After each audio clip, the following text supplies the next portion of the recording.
But first, welcome to the program. This has been one of those weeks where you really do understand that there are two Americas. Not just the America of the rich and the America of the poor, the America of the white and the America of the black, but the America that loathes Donald Trump and all his works, and the America that thinks, well, no, actually, I'm all in on this. Let's break it down, shall we? Because where we are now is turning out to be a fascinating moment. The honeymoon for Trump 2.0 is well and truly over. The media and the Democrats have gotten the leverage they needed to start their fight back over what they consider Trump's sellout of the Ukraine's Vladimir Zelensky, over Trump's tariffs plans, which they say are an insult to American allies, but are actually a rebuke to the globalist agenda that has made the economy richer on paper while leaving an awful lot of Americans poorer.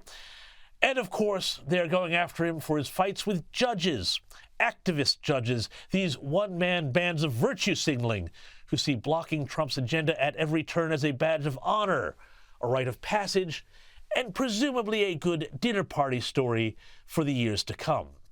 Now, there was a time when this strategy by the left might have worked. The first Trump administration, for example, was a great example of this. I mean, we remember how that turned out, ultimately leading to the 2020 election outcome. Anyway, in the years since, Donald Trump has been arrested, shot, had his house raided by the cops, and a whole lot else besides, and his game plan is different now. As a result, the sort of attacks I described now, they're not working, or at least they're not working in the way that the left expected. Now, have a look at this. NBC did some polling this week, and you can bet they were tapping the dials on the screen when the numbers came through because from their perspective, well, these results they found they couldn't be. According to the NBC poll, Donald Trump achieved his highest approval rating ever he's ever had either time that he has been president. You wouldn't believe that from the headlines. And the Democrat Party, well, it turns out that pretty much nobody can stand them. Here's NBC pollster Steve Kornacki. All right, looking at our brand new NBC News poll, let's see how President Trump stacks up with his opponents, with the opposition party, the Democrats. So we see the approval rating, the job approval rating for Trump here, a couple months into his term, is 47%.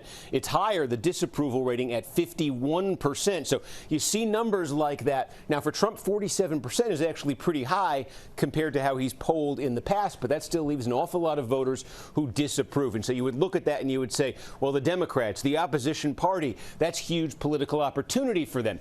Or is it? Because take a look at what we found here when we asked about attitudes towards the two political parties. Now, most voters don't like either one of them. You can see Republicans, it was 39 positive, 49 negative. But look at this number for the Democratic Party right now. Just 27% positive, 55% negative. That's a gap of 28 points. Fascinating stuff, that. And then there was the old question, is the country on the right track or the wrong track? Well, again, despite the media hyperventilating about every damn thing Trump does being the end of democracy as we know it, guess what? More Americans think the country is heading in the right direction than they have for at least a decade. The figure is still below 50%, which is a pretty sad indictment of what's gone on for the last decade in American politics. But this is where we are. Now, let's take a bit more from our man at NBC, shall we? First of all, the mood of the country, this really jumped out. We asked folks, is it on the right direction or the wrong direction? That 44% you say right direction, that's up since November. And if that doesn't seem like a lot, the last time it cracked 40%, you got to go back to 2012. The last time it actually hit 44 or higher, January of 2004. So a lot of this is Republicans, but independents, that number is also up since the election on the direction of the country. I just loved the look on that other journalist's face. She's standing there like, how could this be? This can't be right. What's he talking about? We're the mainstream media. We're supposed to be able to control what people think. Maybe not. But also there is something else happening in this poll that I thought was absolutely fascinating and frankly, which I think may be driving so much of the divide in America. let's have a look at the gap between men and women. And sorry, this is the U.S. report, so only two genders here. But let's go back to this divide, not just between men and women, but specifically between white college or university-educated women in America and everybody else. From the NBC poll, this may be the two Americas mindset in one graphic. Now, look at this. White men, no college degree. On the left there, you see that they are all in on Trump, J.D. Vance, Doge, the GOP, and they're down on Zelensky, DEI, and the Democrats. Well, that's no surprise. But then you see in the middle, well, white men with a degree, they're a pretty mixed bag, neutral to a little negative on all the Trump stuff. And white women with no degree, well, they're starting to look a bit Trumpy. But then you get over to the end, white college-educated women are off the charts. Politically speaking, they are living in their own world where Trump derangement syndrome is a way of life. They're hugely negative on Trump, Doge, Vance, Republican Party, and they are negative even on the Democrats. The only two things they are really positive about are Vladimir Zelensky and DEI programs. And look, everyone's entitled to their opinion, but this divide here, these figures, I predict are going to drive the Democrat Party to ever more extreme positions, which means they are going to have a harder time getting back the working class America that they once had on their side.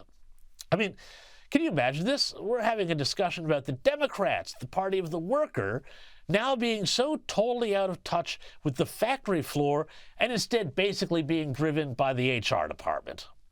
So where does this go? Well, we will also see, I suspect, some new coalitions, because the NBC poll found that this one group, college-educated white women, is, again, significantly to the left of all American voters, no matter also their race or their class or their education status. This is why, I believe, Trump increased his margins last November with blacks and Hispanics, leading to complete and utter confusion in the New York Times. Why? Why, they ask, are they voting for Trump? And we will likely see the Democrats, as I say, get more out of touch with the rest of America as it caters to this one particular group. Tell you what, glad I'm not a single Trump-supporting dude in America right now.